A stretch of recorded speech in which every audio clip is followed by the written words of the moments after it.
Shalom. This is Yair Davidiy speaking to you from the land of Israel. Today we are about to discuss the Messiah, son of Joseph, the Moshiach ben Yosef. This is different from the common conception of the Messiah. We have a Messiah who was prophesied in the Bible. Christians believe that that the Messiah already appeared, but he's going to come again, whereas the Jews believe that the Messiah still hasn't come, but he will come in the end time. So this Messiah, who everyone believes in, some form or other, will come in the end times, and he is a descendant from David. The word Messiah in Hebrew, Moshiach, means anointed. That is, anointed. Literally, in biblical times, it was the custom to anoint with precious oil sacred objects or personages who were to be set aside for specific purposes. So the person was called anointed. And so you could have several anointed people. You had people anointed for different things. Two of the personages, so the people who are predicted to be anointed to come in the end times, are known as the Moshiach ben Yosef and the Moshiach ben David. The Moshiach ben David, as we said, the son of Messiah, son of David, so one everyone believes in. He will come in the end times, and he's a descendant of David. And he will be the real Messiah. He will come and he will bring deliverance to the Jewish people, to the Israelite nations, and also to all of humanity. In addition to this Messiah, Moshiach ben David, this final Messiah, there will be someone else who will come before him, known as Moshiach ben Yosef. Moshiach ben Yosef will come to correct things, to prepare the way, similar to Eliyahu in a sense. He will come to prepare the way for the Moshiach ben David, but also he will lead the 10 tribes back. He will bring them back to religion. He will help build up the infrastructure of the future Israelite nation. And there are different aspects of his personality which are of interest to us. And the basis behind the conceptions concerning the Moshiach ben Yosef and what he will do are found in biblical passages or biblical traditions, and they reflect what the 10 tribes will do, or aspects of the 10 tribes, what their tasks will be leading up to the end time era. So it doesn't really matter if we are entirely convinced of concerning this personage. In Judaism, the Jewish religion, there is a command, one could say, or an imperative. We have an imperative to accept certain fundamentals, certain with the belief in God, not to believe in idols, reward and punishment, etc., and so on. And one of the imperatives is also to believe in the coming of the Messiah. This is the Messiah, son of David. But the Messiah, son of Joseph, you don't have to believe in him. A good, great rabbi, you still believe in him.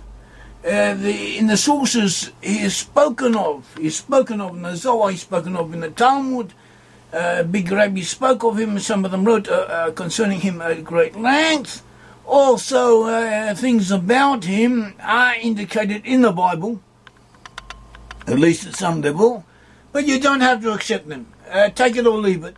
But nevertheless, since it emanates, one could say, from biblical study, the concept emanates from biblical study, it reflects something about the future, and he is associated with lost 10 tribes of Israel. We can understand something about the lost 10 tribes from the law, from the legends, and from the traditions concerning this personage, Moshiach ben Yosef. This sounds complicated, but it's quite simple. We can, Moshiach ben Yosef is worth learning about, because we can learn things concerning the future and concerning the Bible without necessarily committing ourselves to accept his reality in one way or other. And so we have the 10 tribes. We have the Jewish people. In the Bible, the Jewish people are referred to under the name Judah. Yehuda, that is the 2 tribes of Judah and Benjamin, with the majority of the tribe of Levi, with remnants from all of the other tribes, and they comprise the present-day Jewish people. In addition to that, the majority of the Israelite nations were taken away by the Assyrians, that is 10 tribes, taken away into captivity. They were lost, lost consciousness of their ancestry, but they still exist. We have traced them and proven that they migrated to Western Europe and that their descendants are now to be found amongst West European peoples. And in the end times they will return. They will reunite with Judah and they will return, and they will come back to the greater land of Israel, stretching from the Euphrates to the Nile River. And the Bible speaks about this, and this is prophesied in the Bible, and we prove what we have been saying from the Bible and from secular evidence, history, archaeology, mythology, even contemporary events and attitudes and philosophies and so on. And so now, concerning the Moshiach ben Yosef, what do we learn? What were the attributes given to the Moshiach ben Yosef? What was he supposed to do? What is it understood that he will do in the end times? The Moshiach ben Yosef is similar to Cyrus. Cyrus was the king of Persia who enabled the Jews to return after the Babylonian exile. The Jews were taken away into exile by the Babylonians. Before the Babylonian exile, before the Babylonians came, the Assyrians had conquered the northern kingdom of Israel and taken away the 10 tribes, took them away into places, portions of the Assyrian Empire, where they were assimilated amongst other peoples, but they remained physically together to a significant degree, even though they lost consciousness of their ancestry, and they migrated to the west along different pathways of migration. Meanwhile, Judah, that is the other tribes, the few remaining tribes from whom the present-day Jews descend, remained in Judah, but they were later conquered by the Babylonians and taken away to Babylon. Afterwards, the Babylonians were conquered by the Persians, and the king of Persia, Cyrus, allowed the Jews to return and begin to rebuild their land and re-inhabit the area of Judah, and this is the beginning of Second Temple times. So Cyrus is mentioned in the Bible. He was predicted about in the book of Isaiah, and he allowed the Jews to return. So the Moshiach ben Yosef has aspects of Cyrus who enable the Jews to return. So the Moshiach ben Yosef will do something, will be associated with the Goyim, non-Jews to some degree, but he will enable the Jews to return to the land of Israel. And then we know the Moshiach ben Yosef, according to the Malbim, a great rabbinical commentator, who will lead the lost in tribes in the end times. He's associated with lost in tribes. And we know that recently, from a historical point of view, was the British, despite a lot of claims and fictions and hostilities that later developed, was the British who initially enabled the Jewish people to return to the land of Israel and to rebuild the state of Israel and to set up infrastructure and to enable it to come into being. And after that, it was the Americans who allowed us or associated with us and enabled us to strengthen ourselves and to grow into what we have become, which is quite a formidable and impressive achievement. It could be better, but we hope it will only begin to improve, continue to improve, and God will look after us and watch over us, and that we will go ahead, because it is quite dangerous, as it seems. Nevertheless, it is quite something as it is already, and it could grow to something much greater. And this is by virtue of the so-called Anglo-Saxon nations, the British and after that the Americans, to a great degree enable this and allow this to take place. The Moshiach ben Yosef also ingathered the exiles. So this too relates to the previous point, due to the British and the Americans and their associates. The exiles of Jews from all over the world were allowed and able to come back to the land of Israel. Even the Jews coming out of Russia and returning to the land of Israel, as they have done recently, was to a great degree due to American interference and American advocacy on behalf of us. But it was also stressed that no matter what happens, our prayers are still needed, our own exertions are still needed, and the Moshiach ben Yosef, in order to succeed, needs our prayers and our active empathy and emotional involvement with what he is doing. It's also stressed that our initiative is needed.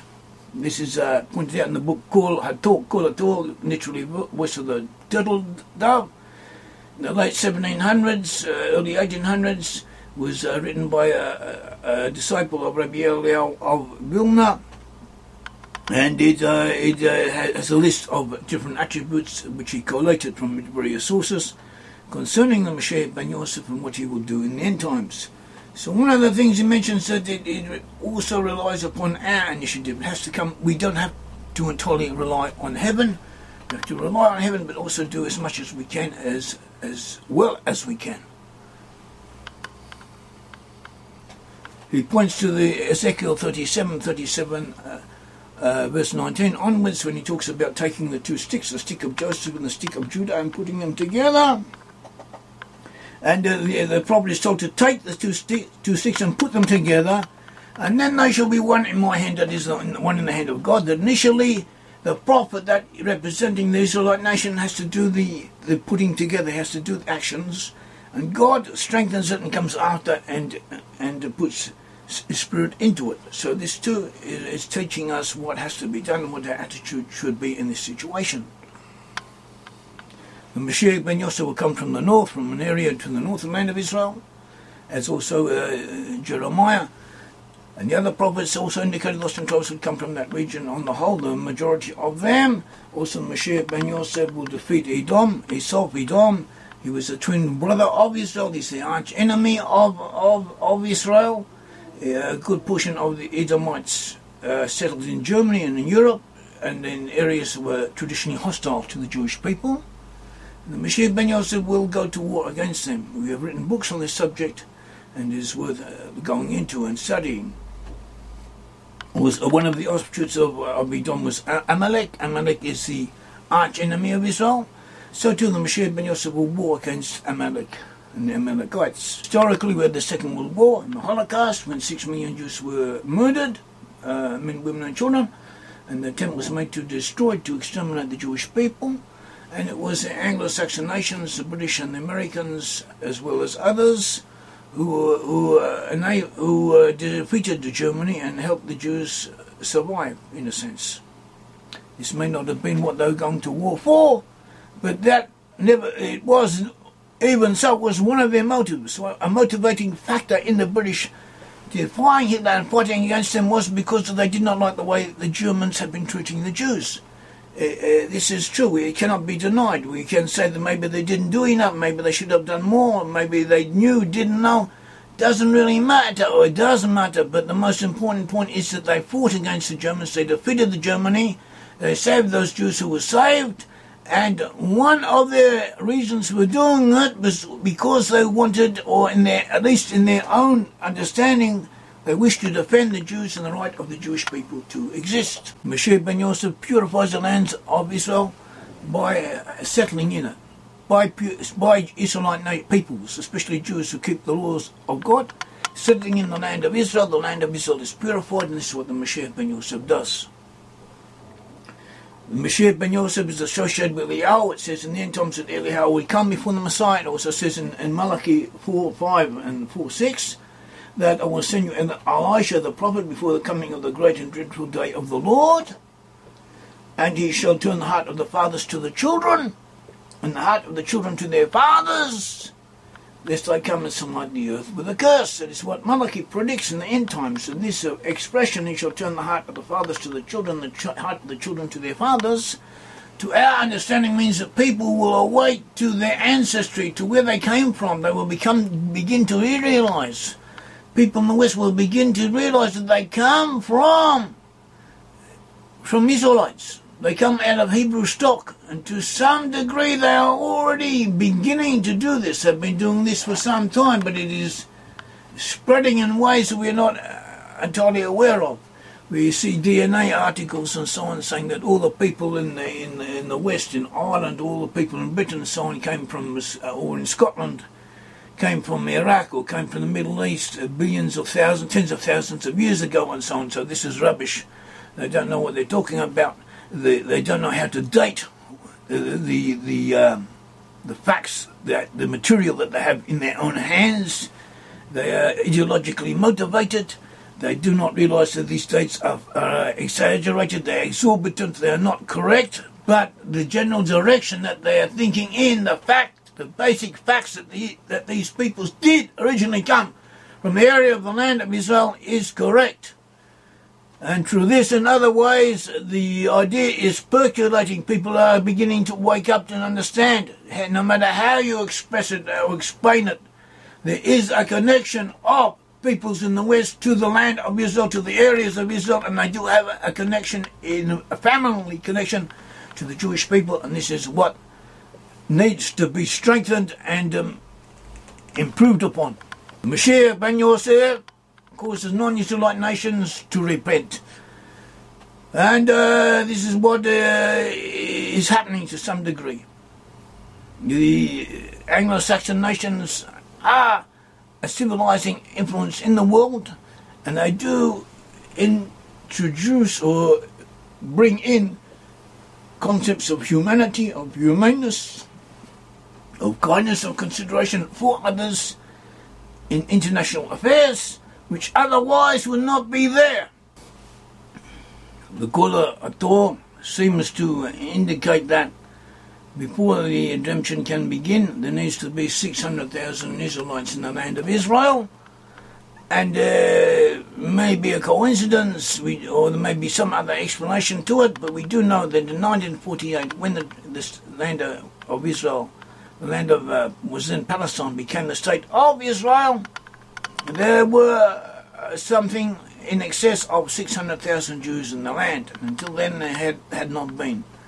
So one could say that this is a fulfillment of the condition that the Kol Torah said would have to exist, and it was fulfilled, and we may consider this the beginning of redemption.